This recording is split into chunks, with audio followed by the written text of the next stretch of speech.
Welcome back any fans, स्वागत है आप लोगों का ब्लीच के एक और नए पार्ट में। अगर आप लोगों ने अभी तक इसके पिछले पार्ट को नहीं देखा है तो उसका लिंक आपको डिस्क्रिप्शन बॉक्स में मिल जाएगा, तो याद से उसे देख लेना, नहीं तो ये पार्ट कुछ भी समझ में नहीं आएगा। और मैं आप लोगों से एक रिक्वेस्ट करना चाहता हूँ कि आप सभी वीडियोस तो देखते हैं लेकिन चैनल को सब्सक्राइब नहीं करते, तो सब्सक्राइब कर दिया करो। तो देरी ना करते हुए शुरू करते हैं आज के इस पार्ट को।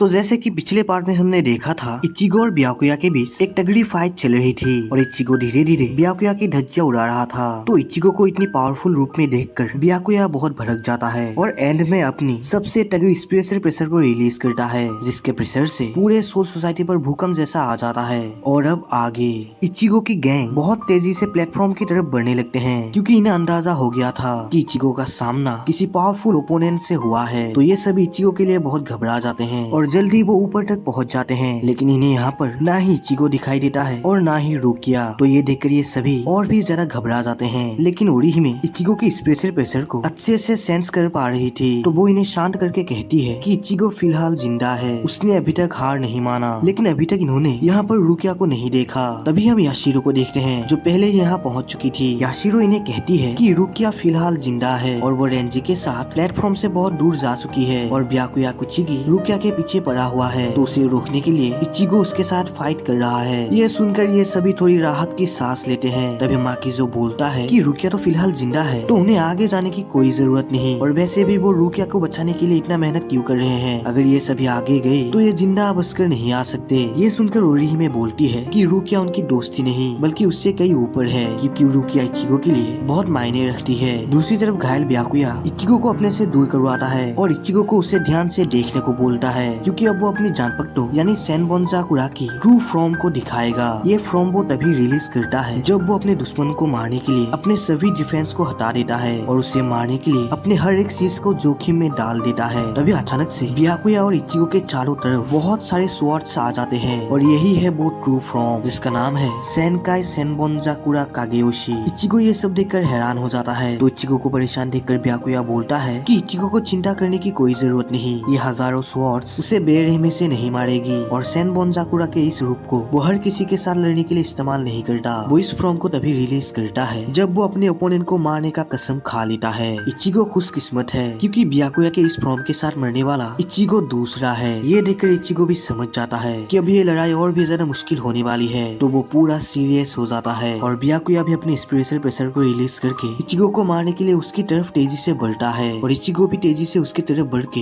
एक जोरदार अटैक करता है। और इन दोनों की अटैक से एक तगड़ी प्रेशर रिलीज होता है, जिसे ये सभी सहन नहीं कर पाते। ये देखकर ये सभी सोच में पड़ जाते हैं कि आखिर यहाँ हो क्या रहा है। तभी इचिडा इन्हें बोलता है कि ये सभी यहाँ ज्यादा देर नहीं रुक सकते, नहीं तो उनकी जान को खतरा है। और वैसे भी वो यहाँ कुछ भी नहीं कर सकते। लेकिन ओरिहिमे जाने से इनकार करती है और जैसे तैसे इचिगो की मदद करने को सोचती है। ओरिहिमे की ऐसी कॉन्फिडेंस को देखकर इचिडा को बहुत बुरा लगता है, क्योंकि ओरिहिमे भी ये साफ तौर से जानती है कि वो इचिगो की कुछ भी मदद नहीं कर सकती। लेकिन वो इस राह पर अड़ी हुई है कि अगर उसे कोई तो मौका मिलेगा जब वो इचिगो की मदद करेगी। ये देखकर इचिडा अपने मन में ही इचिगो से बोलता है कि चाहे कुछ भी हो जाए, इचिगो को ये बैटल जीतना ही होगा, क्योंकि उसके दोस्त उसके लिए काफी प्रे कर रहे हैं। और ब्याकुया की सेनकाई से यहाँ पर एक डोमेन जैसा बन चुका था, जिसके अंदर ब्याकुया और इचिगो लड़ रहे थे। ये दोनों ही बहुत फास्ट थे और दोनों ही एक दूसरे को एक कड़ी टक्कर की लड़ाई दे रहे थे। और धीरे धीरे इचिगो को भी ये एहसास हो जाता है कि ब्याकुया ने जब से अपने स्पेशल टेक्निक सेनकाई को रिलीज किया है, तब से वो बहुत फास्ट और काफी पावरफुल भी हो गया है। और अब ब्याकुया से लड़ने के लिए उसे भी खुद को तेज करना होगा। लेकिन तभी ब्याकुया अचानक से इचिगो के ऊपर अटैक कर देता है, लेकिन इचिगो इससे भी डॉज कर लेता है। ये देखकर ब्याकुया इचिगो से काफी इम्प्रेस होता है और वो इचिगो से कहता है कि इचिगो पहले से काफी धीमा हो चुका है। ये सुनकर इचिगो हंसते हुए कहता है कि ब्याकुया जैसा सोच रहा है वैसा तो बिल्कुल भी नहीं है, असलियत में तो ब्याकुया खुद काफी स्लो हो चुका है। ये सुनकर ब्याकुया एक स्वॉर्ड को अपियर करके इचिगो के पैर पर घुसा देता है और सीधे अपने स्पेशल टेक्निक हादो नंबर 4 ब्याकुराई से एक जोरदार अटैक करके इचिगो के शरीर के आर पार कर देता है। और लिटरली ये अटैक काफी ज्यादा दमदार होता है। ब्याकुया की इस अटैक से इचिगो की धज्जियां उड़ जाते हैं और इसके बाद इचिगो लड़ने की हालत पर नहीं होता। ये देखकर ब्याकुया इचिगो से बोलता है कि वो इस बैटल को हार चुका है, क्योंकि अब इचिगो अपने लिमिट पर पहुंच चुका है। ये सुनकर इचिगो जैसे तैसे बोलता है कि उसने अभी तक हार नहीं माना, वो अब भी लड़ सकता है। लेकिन असलियत में इचिगो को ये एहसास होता है कि वो तो अपने शरीर शरीर को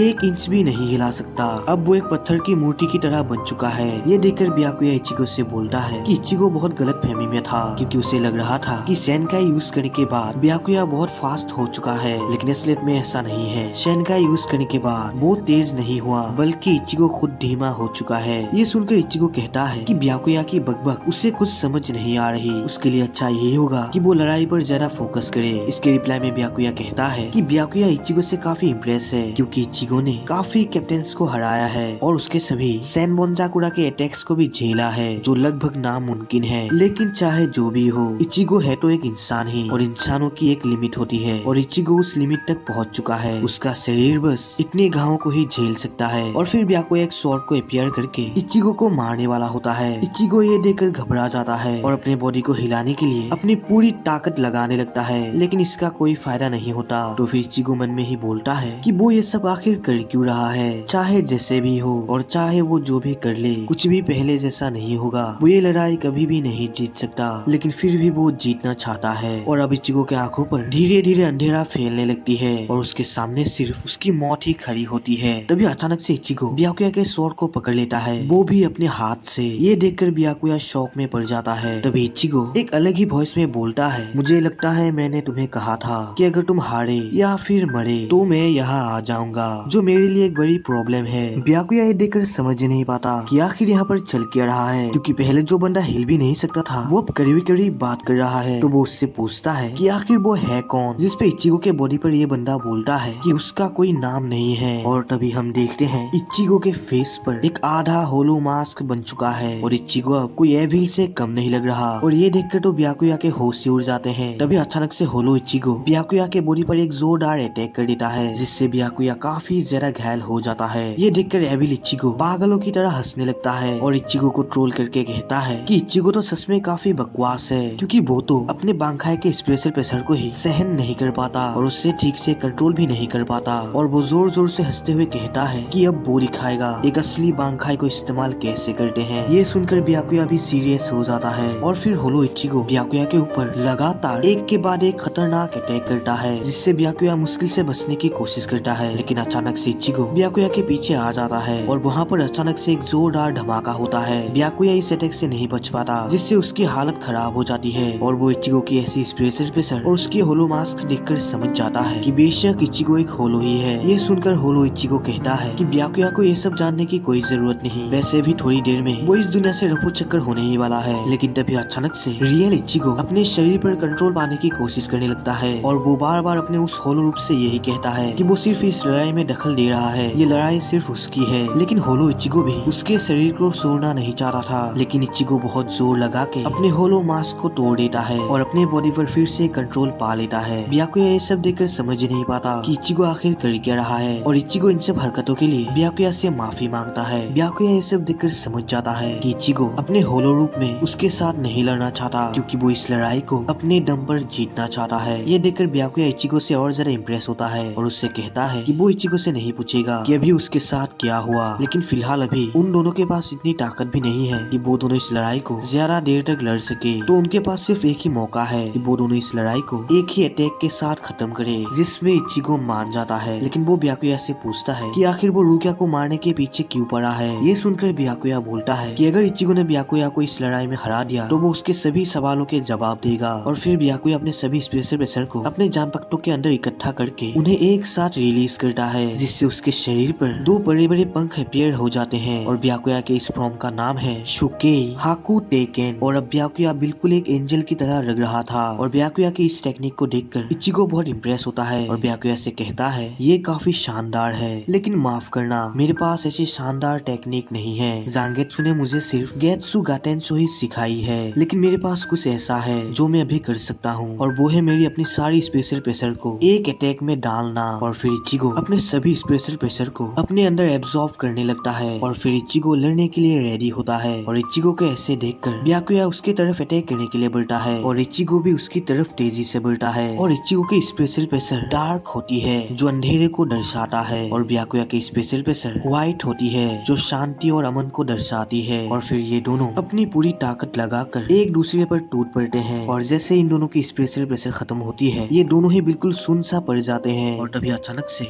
इचिगो के शरीर से खून निकलने लगता है और वो अपने जानपक्तों की हेल्प से जैसे तैसे खड़ा रहता है, क्योंकि अगर वो नीचे गिरा तो वो ये बैटल हार जाएगा। और दूसरी तरफ ब्याकुया भी जैसे तैसे खड़े रहने की कोशिश करता है और इचिगो की अटैक की वजह से ब्याकुया की जानपक्तों भी टूट गई है। और फिर ब्याकुया इचिगो से बोलता है कि इचिगो जानना चाहता है ना कि वो रुकिया को मारना क्यों चाहता है। ये सुनकर इचिगो हैरान हो जाता है, क्योंकि ब्याकुया ने पहले डील किया था कि अगर वो हार गया तो वो इचिगो के सारे जवाब का आंसर देगा, और अब ब्याकुया इस बैटल में हार चुका है। और फिर ब्याकुया बोलता है कि हर मुजरिम को सजा मिलती है, यही रूल होता है। रिलेटिव्स पर दया दिखाना ये सब बेवकूफी है। फीलिंग्स और इमोशंस रूल्स और लॉ के खिलाफ कुछ भी नहीं है। इचिगो को ब्याकुया की बात समझ नहीं आता, तो ब्याकुया इससे कहता है कि कुचिकी क्लैन 4 ग्रेट नोबल क्लैन्स में से है, जिनका मकसद सिर्फ रूल्स को फॉलो करना है, और ब्याकुया उसी क्लैन में से है, तो ना चाहकर भी उसे उनके रूल्स को फॉलो करना ही होगा। यही उनका लॉ है, चाहे इसके लिए उसे अपने बहन को ही मारना पड़े। कुचिकी क्लैन में सिर्फ रूल्स ही मायने रखते हैं। ये सुनकर इचिगो गुस्से से ब्याकुया को बोलता है कि अगर ब्याकुया की जगह आज वो होता तो वो अपनी बहन को बचाने के लिए ये बेकार के रूल्स और पूरी दुनिया से लड़ जाता।